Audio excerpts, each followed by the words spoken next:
Chapter 2, Real Property and the Law.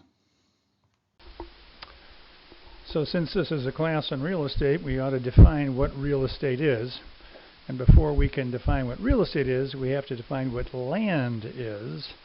And then finally, we'll also define what real property is. There's a slight difference between all three of these definitions. We're basically going to start out with the definition of land. We're going to add on to it. That's the definition of real estate. And we're going to add on to that definition and come up with real property. A little broader. But for practical purposes in the real estate business and for this course, whether we call this thing that we're dealing with, these parcels that we're talking about, the course itself, anything relating to the course, we'll either say real estate or real property. So for our all intents and purposes, knowing the subtle differences between these three isn't really critically important, but we're going ahead and cover it anyway because it is good information to know in a couple of areas we'll see down the line. So let's talk about these three definitions: land, real estate, and real property, and the subtle differences between each of the definitions. Land is defined as the earth surface extending downward to the center of the earth and upward to infinity. That would be the definition of land. Now, land also includes things that are permanently attached to either the surface or subsurface. What would be permanently attached? Things like oil or gold or trees on the surface. Natural growing items are considered land then. And then we have the earth extending, the area extending above the earth, quote, to infinity. And that would include air, and that would include light, and that would include the space above the land. So we have air, we have surface, we have subsurface rights, and we have anything permanently attached to the surface or subsurface. Now we'll talk about the definition of real estate. We'll expand this just a little bit.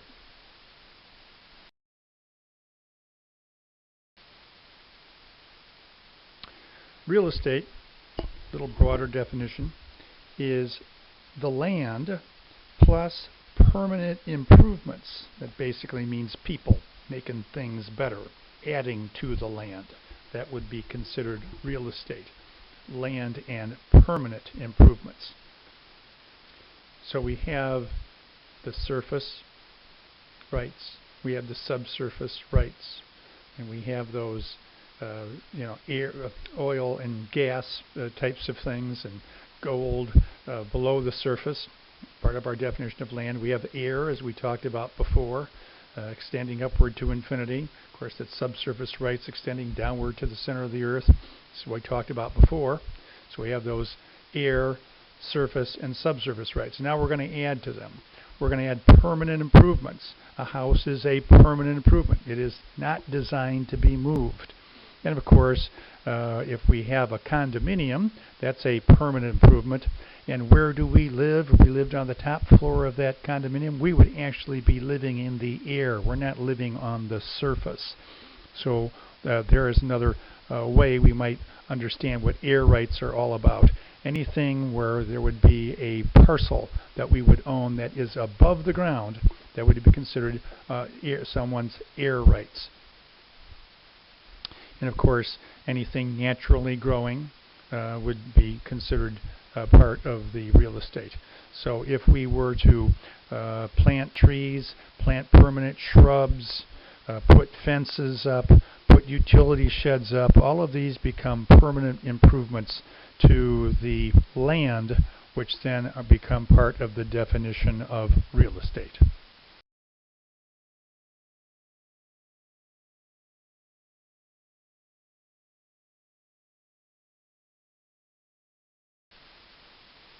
Real property is a little broader than real estate.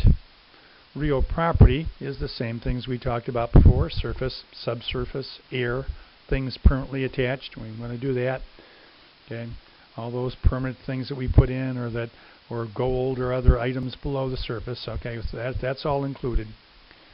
With the definition of real estate, we add the rights to these parcels, and that they're therefore becomes part of the definition of real property. So real property is not only the thing itself, the substance itself, the surface, air, subsurface, and the things that are permanently attached, but they're also real property also includes the rights to those things. So if you're an owner, you have real property rights in the real estate.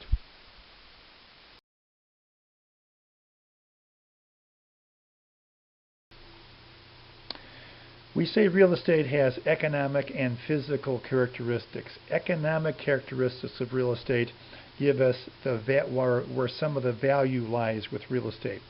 It has these economic characteristics. Scarcity. Good land that we can live on is scarce. They don't build it anymore. If we improve land, which we are allowed to do, we typically increase its value when we improve it. Not all the time, but typically when we improve property, it increases its value. Permanence of investment. When we improve property, it's for a long period of time, so that increase of value that we get, the increase in the investment that we put in our property when we enhance its value is permanent. It doesn't go away in a year or two. So if we build a house on property, that's a permanent investment that we've made to improve the land. And the last economic characteristic is called location or situs. And that's probably the one you should know of the economic characteristics.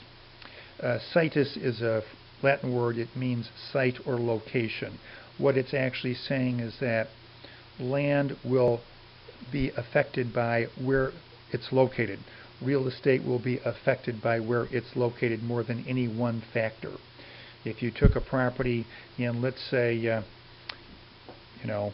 Woodridge, Illinois, and moved it a couple miles to, let's say, Hinsdale, Illinois, by the mere fact that you changed its location, not that the parcel is any larger, not that the house is any different than it was in Woodridge, but by moving a property from Woodridge to Hinsdale, we would increase its value. Most probably we would increase its value.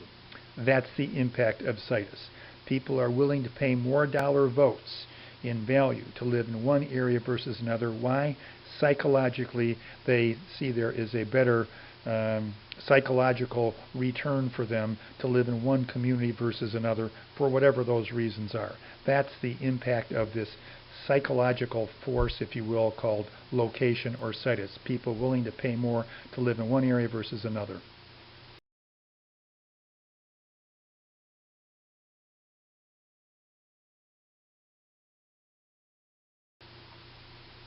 Physical characteristics of real estate include immobility. We can't move land. If we look at that big definition of land, everything to the center of the earth, everything on the surface, everything upward to infinity, if we look at that big definition of land, we can't move that. It's indestructible. Hopefully we won't find out that this is untrue when we end up destroying the earth, but typically land and the earth will continue to go on through millennium and through the ages and will not be destroyed. We can dig a couple of acres of dirt from the land that we live in, but we're not destroying it even when we do that. And lastly, uniqueness, non-homogeneity, which is the most important of the three physical characteristics, simply tell us that no two parcels of real estate are the same. By the mere fact they're located in two different areas, even if they're right next to each other, they're still two different parcels, means that they're unique. No matter how much they look alike or how much from the outside that we think they're alike, each parcel is different than every other parcel. That's called non-homogeneity, uniqueness or non-homogeneity. The non is important, non meaning not homogeneous.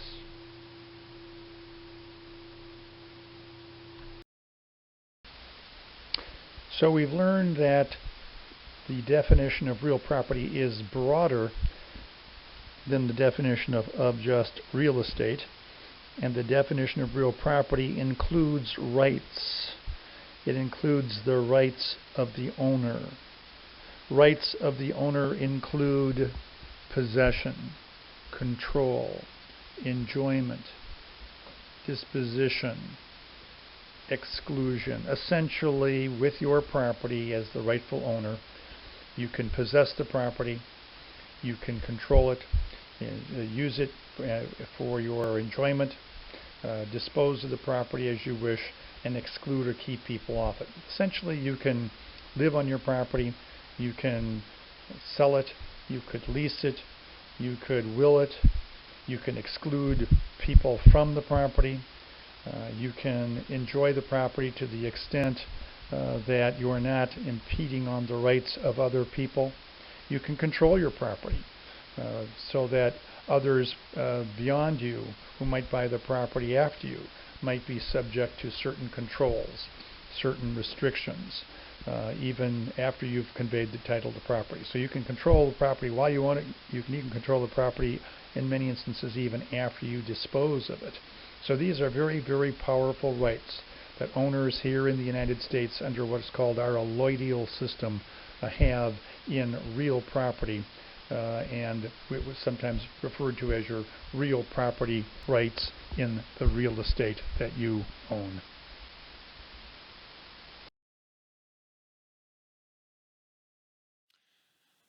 The law recognizes two types of property that we can own. We can own real property and we can own personal property.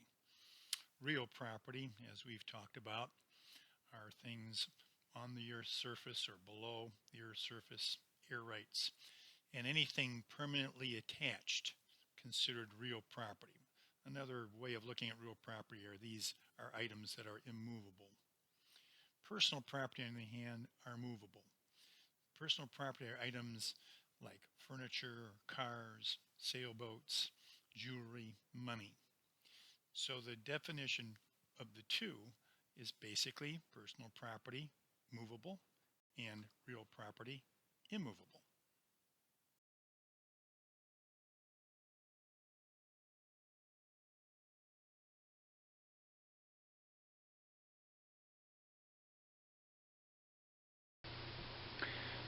So taking what we've just learned, real property would include in your ownership of real property. When you own real property, I convey to you a deed, and now you are the owner of real property. What that means is you have the rights to the surface, subsurface, and the air.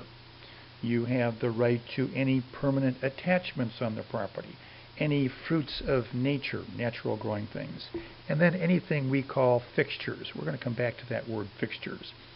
So one deed to you, as soon as you touch the deed, you own everything classified as real property at that parcel. Personal property, these things that are movable, they're separate. Personal property includes furniture, throw rugs, deeds, non-permanent attachments, working crops, sometimes called implements, and a thing called trade fixtures. So, if I want to convey someone my personal property, I'm not going to use a deed. I'll probably use a thing called a bill of sale for those separate items. So in every real estate deal, there's going to be a deed at closing that conveys to the new owner those things classified as real property, and there'll be another document called a bill of sale at closing that transfers the new owner any personal property. That's part of the deal. Vegetation, anything that's growing in the ground, we would call real property. Anything called implements, cash crops, are considered personal property. So if I'm a farmer and I sell you my property, I'm selling you everything with that deed except perhaps the corn. I get to come back and harvest the corn then later, unless we have a special agreement, in which case that corn would have to be conveyed by a bill of sale. But assuming there was no bill of sale, those cash crops would not be considered real property. Farmer can come back and and take his cash crops with him. They belong to him. He didn't transfer those in the sale. Growing vegetation go with the sale. They're part of the real property. Implements do not go with the sale unless there's a separate bill of sale agreement. These implements or cash crops continue to belong to the seller, the farmer that was leaving, farmer-seller. Property can be changed. You can change the nature of property. You can change it from real to personal or from personal to real. How do we do that? If we attach something, sometimes called annexation, if we attach something, it becomes part of the real property. So it was personal property, we attach it, it becomes real property. An attachment might be, think of a heating system. As it sits in your Lennox dealer showroom, it's an item of personal property to the heating contractor. If he takes that heating system and attaches it in your home, it becomes part of the real property, obviously not intended to be moved. Personal property becomes real property.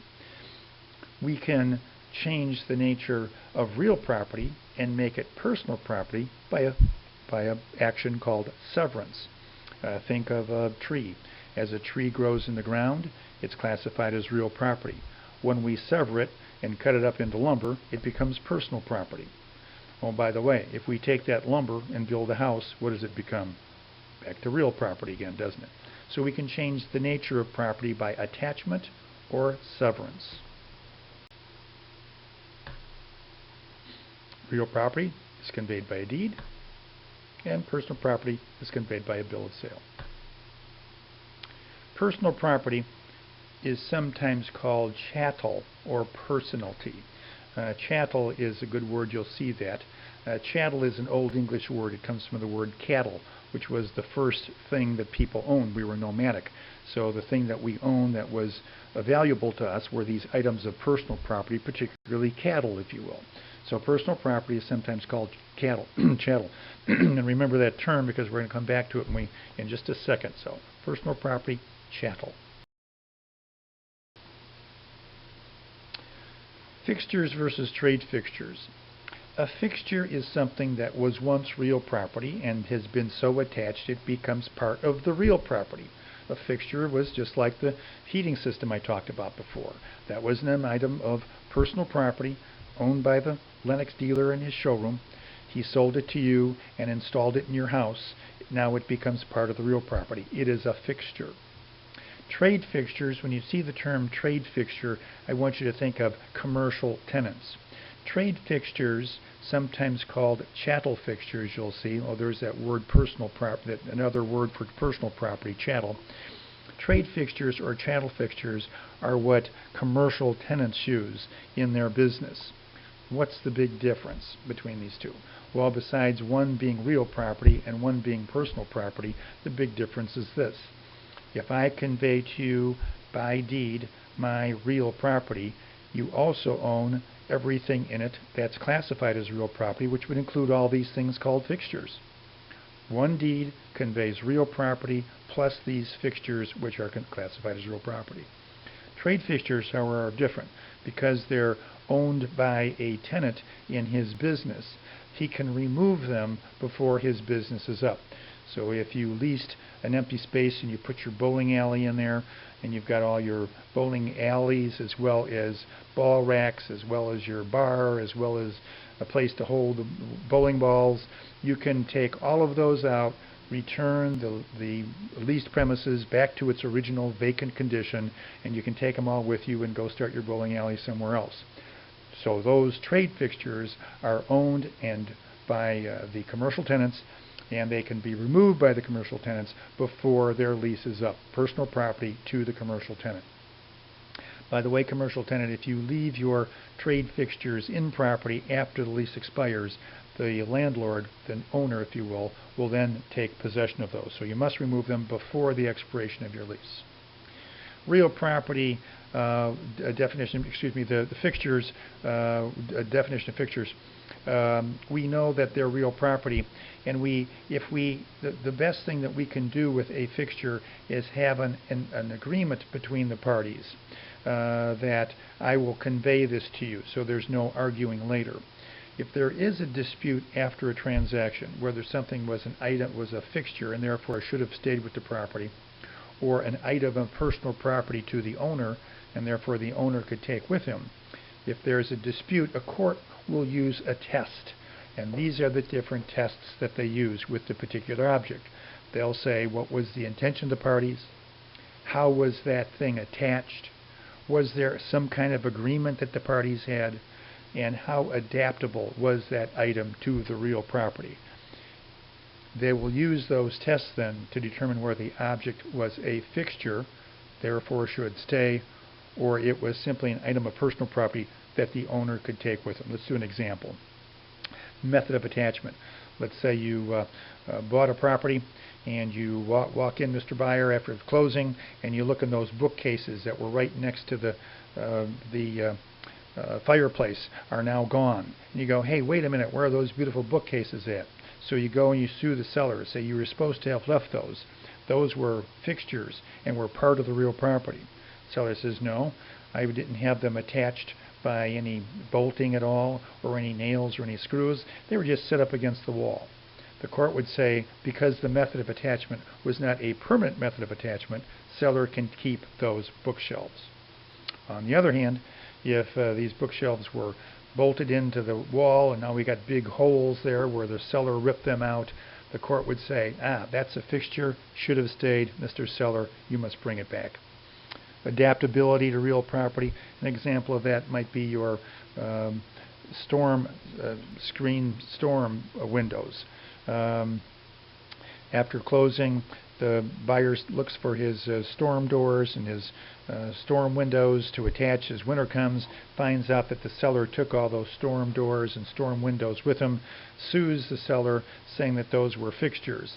And the seller says, oh, they were movable. I know something about real estate. They were movable. They were sitting down in my basement, out in the garage.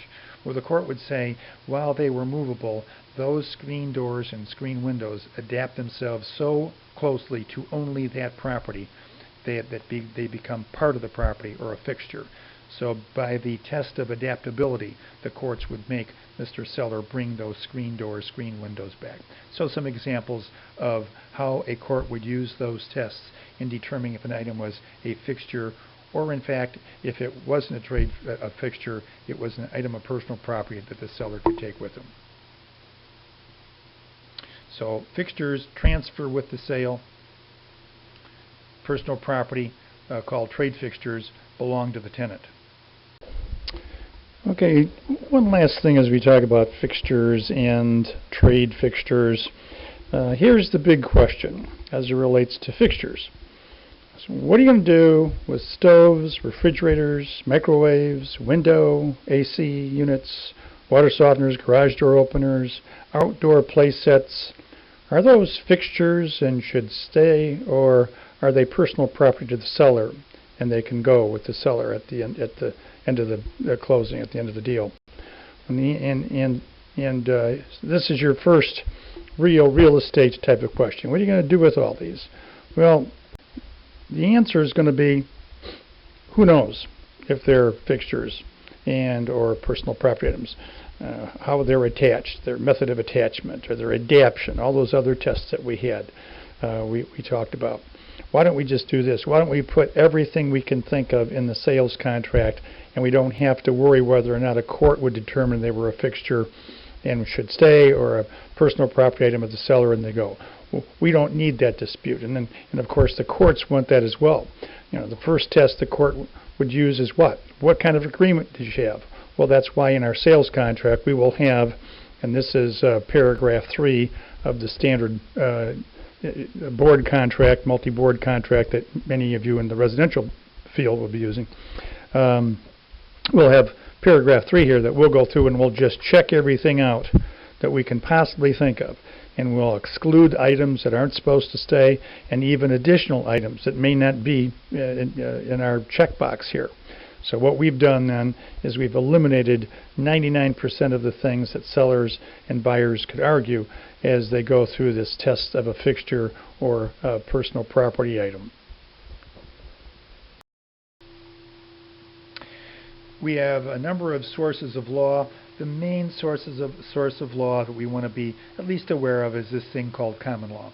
Most of our law that affects real estate transactions comes from this body of law called common law. Common law essentially is court decisions. Even though we think of laws passed by Congress, laws passed by our state and local municipalities, even though we think that that's a lot of law, that's only 1% of the law that affects real estate. Most law that affects real estate and real estate transactions is called common law. Common law essentially is the decisions and opinions of court. So anytime we have a real property dispute, typically what will happen is we'll go to court, and the court will look at other court cases that were similar to ours, and they will see how the court ruled there, and they'll try to rule in some sort of compatibility or with some sort of common thread with what other courts have ruled. That's called common law. And that's the largest area of law, and that's all I would know about common law. It's just the largest body of law that affects real estate transactions, not, if you will, legislative law, which is the other three categories that you see there. Go on to Chapter 2, Quiz.